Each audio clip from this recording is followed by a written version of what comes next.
भारतीय अदाकार सचिन चांदवाड़े ने खुदकुशी कर ली। नेटफ्लिक्स की मशहूर क्राइम सीरीज में अदाकारी के जौहर दिखाने वाले नौजवान भारतीय अदाकार सचिन चांदवाड़े की मौत ने शोबिज इंडस्ट्री को हिलाकर रख दिया।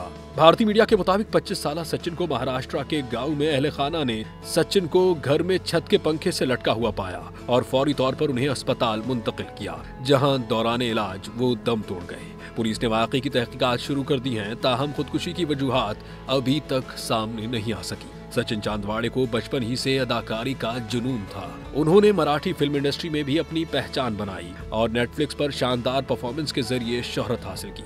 उनकी मौत से कबल वो अपनी नई फिल्म पर काम कर रहे थे, जिसका ऐलान उन्होंने चंद रोज कबल सोशल मीडिया पर किया था।